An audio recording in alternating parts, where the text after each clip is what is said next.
Praise the Lord. ஆண்டவராகிய இயேசு கிறிஸ்துவின் இனிய நாமத்தினாலே உங்களுக்கு அன்பின் வாழ்த்துதல். என் அன்பு பிள்ளைகளே, கர்த்தருடைய சமூகத்தில் எப்படி உற்சாகமாக இருக்கிறீங்களா?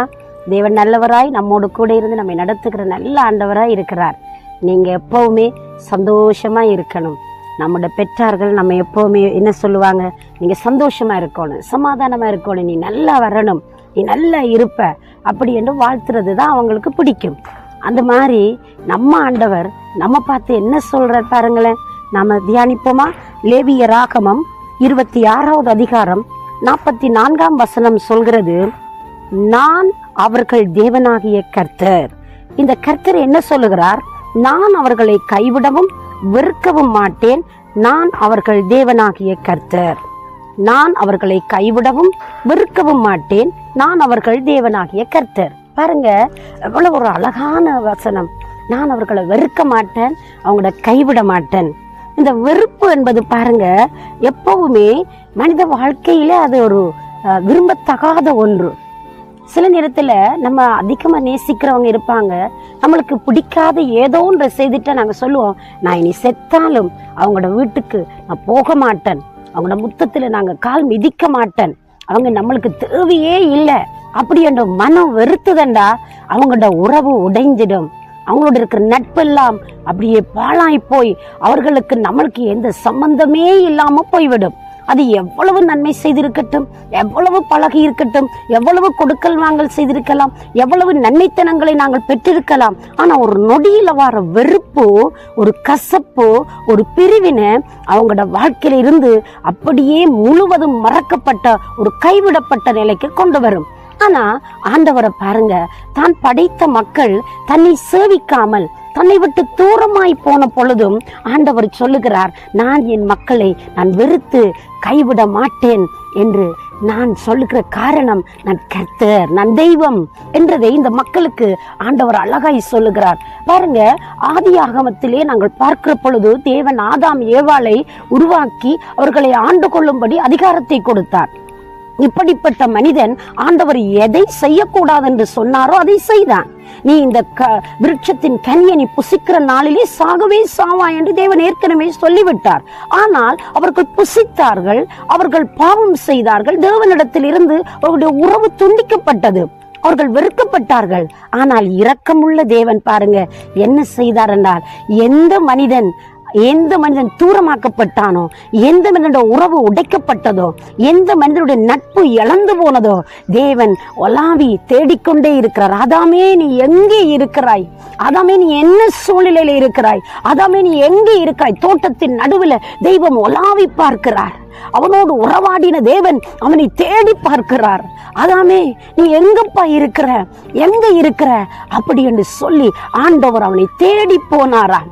உனக்கு ஒரு பரிகாரத்தை உண்டாக்குவதற்காய் மனிதன் எப்பொழுதுமே தனக்குத்தானே பரிகாரங்களை உண்டாக்குவான்.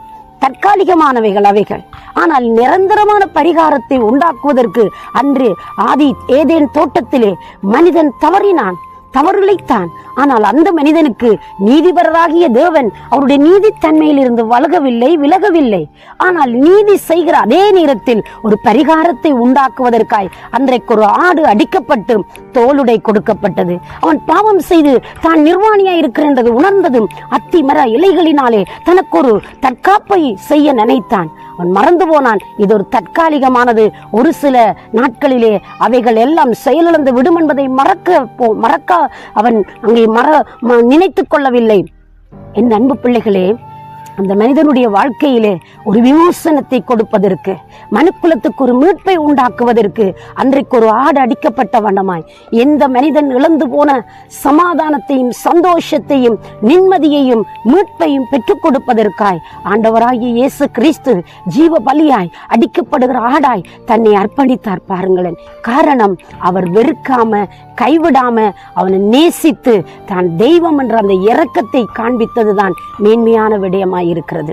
என்றைக்கும் அன்பு பிள்ளையே, நீ தேவனை அறிந்தறிதான். ஆனால் உன்னுடைய வாழ்க்கையில் ஏதோ ஒன்று நிமித்தமாய், ஒரு தற்காலிக சுகத்துக்காய், தற்காலிக இன்பத்திற்காய், தற்காலிகமான ஒரு ஆசைக்காய், தற்காலிகமான ஒரு விருப்பத்தை நிறைவேற்றுவதற்காய் அந்த தெய்வத்துடைய உறவை விட்டு நீங்கள் தூரமாய் ஓடிக்கொண்டிருக்கிறீர்களோ? தூரமாய் நின்று கொண்டிருக்கிறாயோ?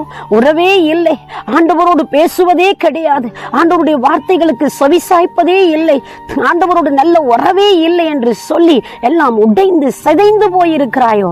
உன்னை தேடியோ ஆண்டவர் வருகிறார். அன்றைக்கு ஆதாமை தேடி, ஆதாமே நீ எங்கே இருக்கிறாய் என்று தேடினவர் இன்றைக்கு உன்னை தேடுகிறார். அவருடைய சத்தம் உன் பக்கமாய் கடந்து வருகிறது. தேவ பிள்ளையே, அவருடைய சத்தத்தை இன்றைக்கு செவிசாய்ப்பாயானால் தேவனுடைய வாழ்க்கையில் ஒரு நன்மை செய்ய முடியும். அவர் வெறுக்கவும் கைவிடவும் இல்லை. ஏனென்றால் அவர் கர்த்தராயிருக்கிறார், அவர் தெய்வமாயிருக்கிறார், அவர் இரட்சகராயிருக்கிறார். அந்த இரட்சிப்பை கொடுப்பதற்காகவே தன் உயிரை கொடுத்தவர், தன் உயிரை பணியம் வைத்தவர் இன்றைக்கு உனக்கு மீட்பளிக்கும்படி, உனக்கு நன்மை செய்யும்படி ஆண்டவர் ஆவலாய் உன் பக்கமாய் கடந்து வருகிறார். உனக்கு இன்றைக்கு ஒரு நன்மை, இன்றைக்கு ஒரு ஆசீர்வாதம். உடைந்த உறவுகள் சீர்பொருந்துகிறது, உடைந்த நட்புகள் இப்பொழுது பலப்படுகிறது. உடைந்து போன உறவின் அந்த காரியங்கள் எல்லாம் மறுபடி சீரமைக்கப்பட்டு நீ ஆசீர்வதிக்கப்பட போகிறாய். ஆண்டவரோடு ஒரு உறவை கட்டி எழுப்பு. உன் நேசருடைய அன்பை நீ பெற்றுக்கொண்டு இன்னும் அதிகமாய் பிரகாசிக்கும்படி உன் வாழ்வை கொடுத்து விடு. தேவன் உனக்காய் நன்மை செய்யட்டும். நான் உங்களுக்காக ஜெபிக்கட்டுமா? சர்வ வல்லமை உள்ள நல்ல ஆண்டவரே, இயேசுவின் நாமத்தில் உடைய பிள்ளைகளுடைய வாழ்க்கையில ஒரு அற்புதம் செய்யுங்க, ஒரு நன்மை செய்யுங்க. உடைந்து போன, தொலைந்து போன உறவை மறுபடி புதுப்பித்து, மறுபடி கட்டப்பட்டு, மறுபடி ஆசீர்வதிக்கப்படத்தக்கதாய் உன் பிள்ளைகளுக்கு நீர் உதவி செய்யும். கனம் பண்ணும், காத்துக்கொள்ளும். இயேசுவின் நாமத்தில் ஆசீர்வதித்து ஜெபிக்கிறேன் ஜீவனுள்ள நல்ல பிதாவே. ஆமேன், ஆமேன். தேவன் தாமே உங்களை நிறைவாய் ஆசீர்வதிப்பாராக. God bless you.